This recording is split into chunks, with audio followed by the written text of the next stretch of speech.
pleds. I was waiting. You're not supposed to call this floor. You should talk to patient information. No, sir, I can't. Do you want to see me, Miss Gonzalez? Dr. Ryan, about your brother. Uh-huh. Somehow people have found out where he is. And when all they can find out from patient information is condition unchanged, they're calling through to the floor. Now, we just can't handle these calls. No, of course not. Miss Gonzalez, couldn't you have patient information refer those people to campaign headquarters? I'm sure we can get one of the kids to man the phone over there. That's a very good idea. How soon can we do it? Give me an hour and I'll have the phone covered. 1 hour, fine. But don't forget. Oh, I won't. I wouldn't dare. How are Mom and Dad this morning? They're a little better.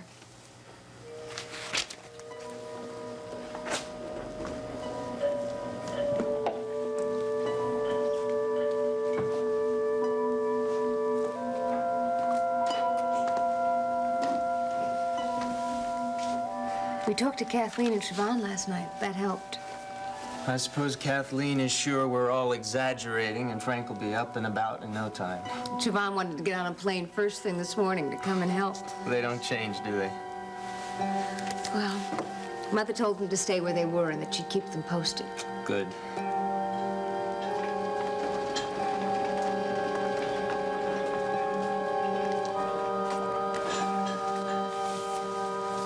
Then this morning, right after breakfast, the district leader came by with State Senator Fine. They were both very worried about Frank, but you could see that what was really on their minds was whether or not Frank would be able to make the campaign. Sure. So I told them Frank would be fine and to stop worrying. Listen, Mary, maybe you'd better be careful what you say. Why? Because even if the best happens, Frank will still be out of commission for a couple of months. As far as campaigning is concerned, anyway. There's something going on, Pat, that you don't want to tell me? No. Is Frank worse? He's just the same. Well, does that mean something bad? Ed said it didn't have to. It's only that it's still touch and go. We haven't any way of telling which way it's going to come out. We're not going to let the campaign die because of that. We have to keep it moving, and we're going to. We'll all campaign. You and me and Mother and Dad and Bob. The months of hard work that Frank's put in can't be for nothing. A couple of days won't matter. You don't have to get everything all stirred up and Mom and Dad out passing leaflets on the street until we know how things are going to be. Pat Ryan, now you listen to me. Until we know anything else, Frank is going to be just fine. And don't you dare suggest that he won't be. And most especially, don't you dare say anything like that to Mother or Father. Now, I'm going to call headquarters and arrange to get somebody on the phone to tell anybody who calls that the campaign is in full swing and that Frank is going to the city council in November. He is, Pat. He is.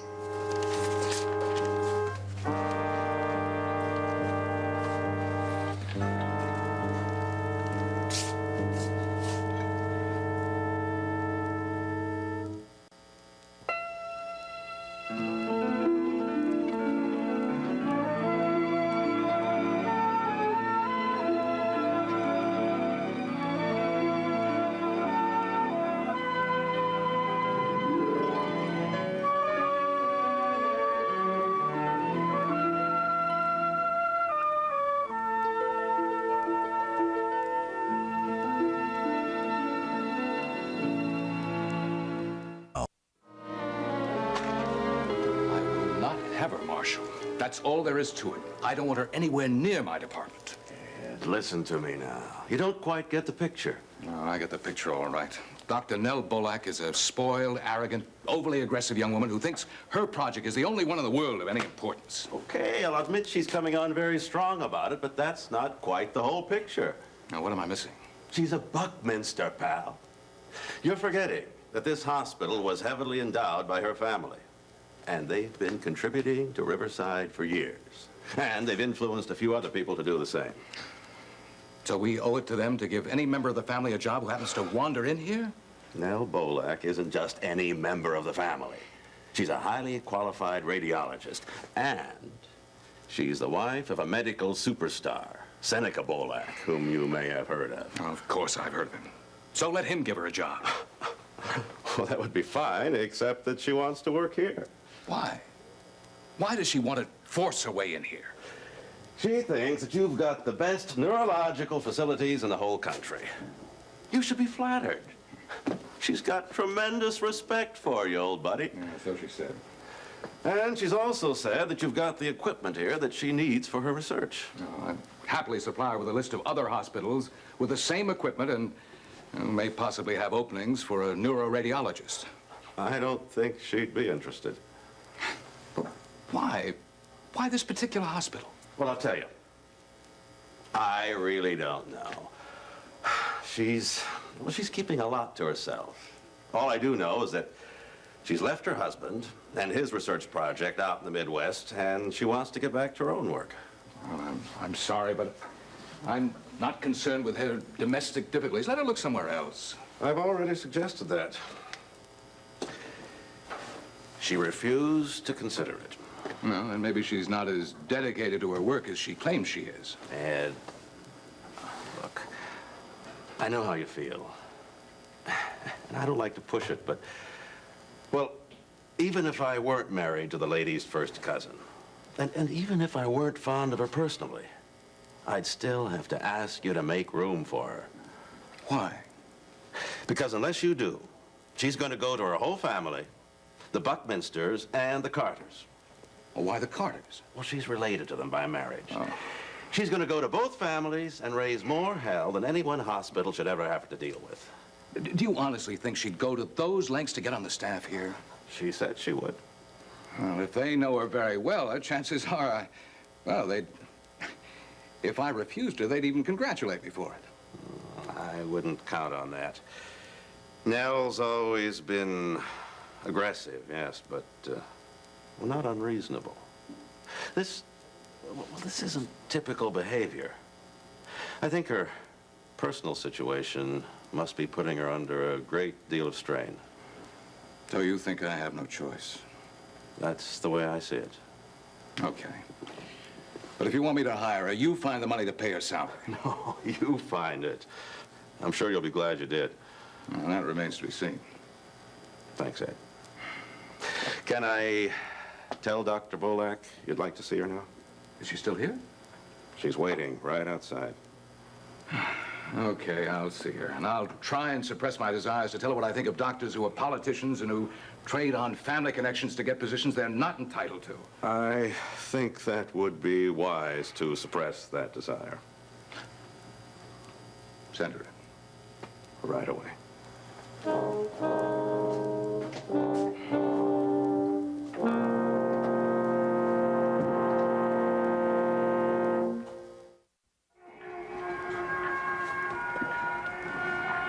Oh, Nick.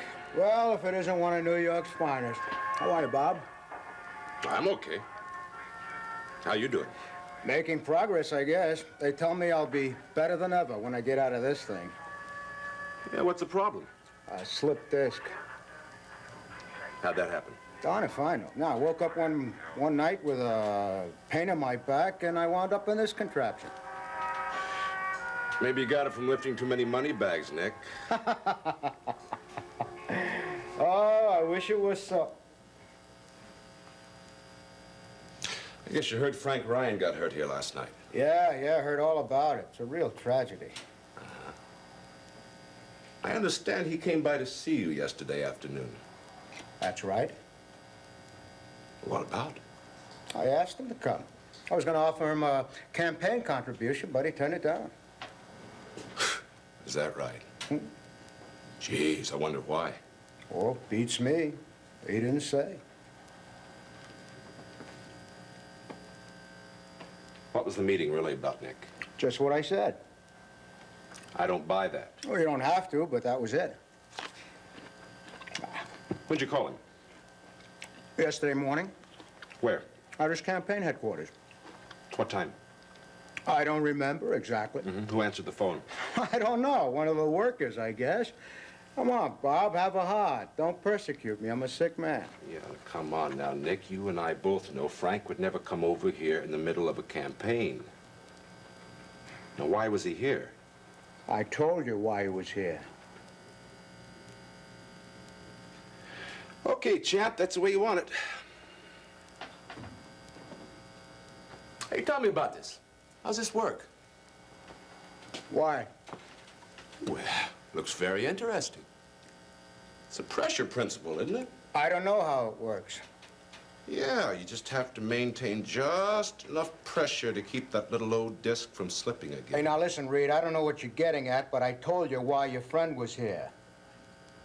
Now, I would appreciate it if you got out of here so I can get some rest. Not till I'm through. Now, what are you looking for? Information about Frank's accident. I don't know anything about it, Bob. I would tell you if I did. Okay. Doesn't look like you're going to go anywhere for a while. I can always talk to you later. Don't waste your time. I don't know anything, and I've had my fill of nosy cops who go around threatening innocent people. Hey, now, come on, Zabo. You're no innocent victim of police brutality. You've been running a bank for 20 years, and everybody in this town knows it. No proof of that. No proof at all. Yeah. Well, maybe nobody's looked hard enough, huh? Now, I'm going to find out what happened to Frank yesterday, and if I find there's any connection between his accident and you, I'm going to come back and shake the truth out of you. And I don't have anything to worry about, do I? Because you're barking up the wrong tree. Are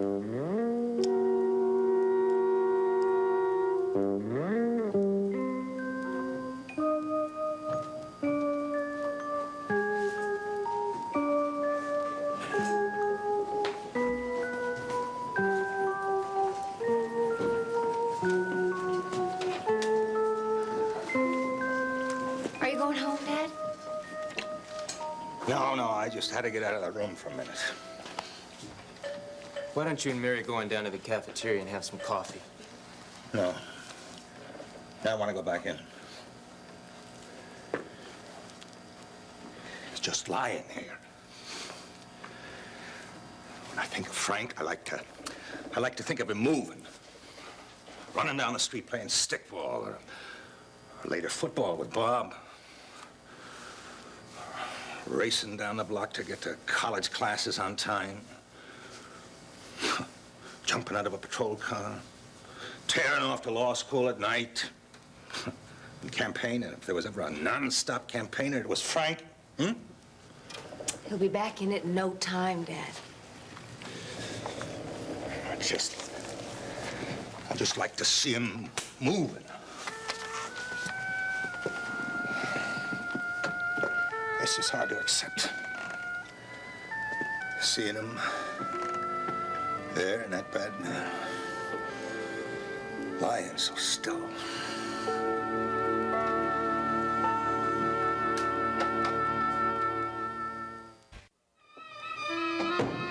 Well, I'm glad you left these with me, Dr. Beaulac. Now that I've had a chance to look them over, I realize you have more qualifications than I thought. I was sure you would. As I told you, I have no opening in the department. But what I propose to do is create a new position, which will enable you to spend as much time in radiology as neurology. Would that be satisfactory? Quite satisfactory, thank you. I'm aware, however, that the humble position I'm offering you may prove less than what you had in mind, in which case I'm sure you'll take your family and other connections to obtain a grander and more desirable post elsewhere. I beg your pardon? Well, I'm sure that the Riverside Hospital isn't the only one that the Buckminster Carter Coalition has supported. I'm very sorry if I've hurt your feelings. Oh, no, Dr. Coleridge. You haven't hurt my feelings. You've made me very angry. I don't need to be lectured to or condescended to or put in my place. I've had more than enough of overbearing men, having been married to one for many years. You had the audacity to come here and throw your weight around, walk all over me, force me to create a new position for you at a moment's notice. And then you have the nerve to call me overbearing. I find that quite incredible. And obviously highly threatening. Not threatening. arrogant. Well, I regret that, Dr. Coleridge. Not from a personal standpoint. I don't care what you think about me, but I do care about your attitude toward my work. I trust you'll be able to rise above your feelings. I'll respect your work if it warrants respect. But once you become a member of my staff, don't expect your family connections to provide any special privileges or special consideration from me. The only privilege I'm asking is that I be allowed to proceed with my research as I see fit. And the only consideration I ask is that I be given the same respect that you'd give any other person with my qualifications. And I assume that I can expect the same in return? Precisely. Well, then I think I better add that there are no stars in our research department here. Everyone does their own work, but no one job is any more important than any other. Can you live with a situation like that? All I'm interested in is getting back to the work I've been trained in, that I'm competent in, and that gives me tremendous satisfaction. So, if you don't mind, perhaps you can spare me the moral lectures and start filling me in on the jobs you expect me to perform. I'll be happy to do that, but not today. If you report tomorrow morning at 9 o'clock, I'll have someone help you get settled. Good day.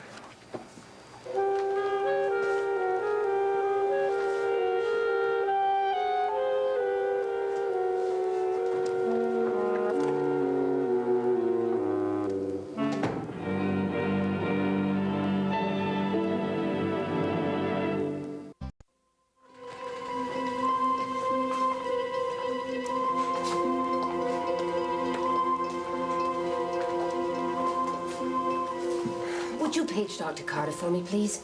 I'll try.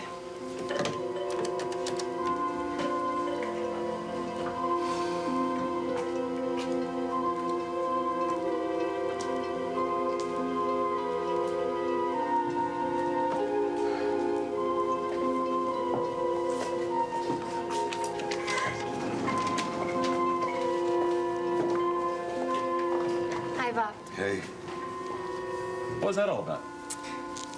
Dan says things are pretty gloomy down at headquarters. I was trying to encourage him a little.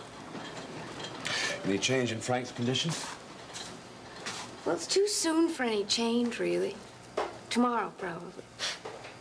Sure.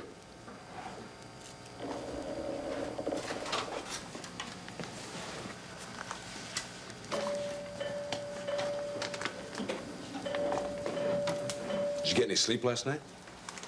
Yeah, a little. How about you? Yeah, not too much. Want to go outside for a while, maybe, and take a little walk with me? Oh, thanks, but I think I should stay here. Yeah, it's okay. Where's your folks?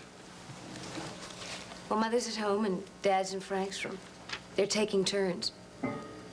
Where have you been? Oh, been hanging around here trying to get some information. Well, about what? Trying to find out what Frank was doing here yesterday. Any luck? Not too much. I did find out he came over here to see Zabo during the afternoon. What for? I don't know. Zabo gave me some cock and bull story about sending an invitation to Frank. Said he wanted to offer him a campaign contribution. Yeah, in exchange for what? I don't know. I didn't ask him because I don't believe him.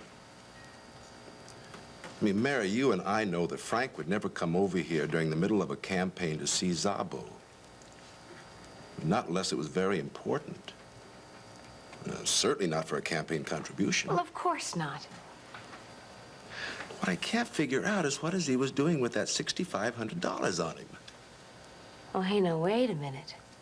You weren't saying you think he got it from Zabo. No, I don't know where he got it. I don't know why it's missing. I want to find out before a lot of cops and reporters come over here asking questions. Well, why? No one would ever suspect Frank of doing anything dishonest. Mary, if anybody suspects any relationship between Zabo and Frank, they're going to get very suspicious. Everybody thinks the worst of a cop and a politician. But Frank will explain it. Just as soon as he comes to, he'll clear up everything. I hope so. Maybe so. What is the matter with everybody? What do you mean? Everyone is so down and negative and pessimistic. It's driving me up a wall. Mary, his condition hasn't improved at all. That's because it's too soon. He hasn't regained consciousness because he fell on his head. He got a fractured skull and he hurt his neck. Yeah. He's been out of surgery for less than 12 hours. Yeah, okay, all that's true, but these are very serious injuries you're talking about. I know they're serious injuries, but that doesn't mean he won't recover. And he's strong, he's healthy, he's getting the best care in the world. Yeah, that's true enough, I guess. He'll come to, and he'll get well, and he'll continue to campaign and win the election in November. God, I hope so. Oh, you will, Bob. You know he will. You of all people shouldn't doubt that. All right. That's what we tell him, huh? The best thing we can do for Frank right now is just to have faith that he'll get well. Keep the campaign running and not let ourselves or anybody else get discouraged.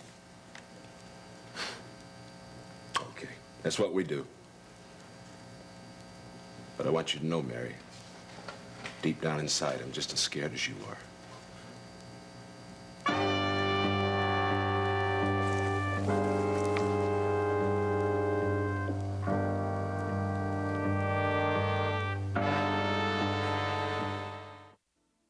The residents of Genoa City work hard and play even harder. Catch all of the boardroom matchups and bedroom hookups on an all-new episode of The Young and the Restless. Weeknights at 7, only on SoapNet.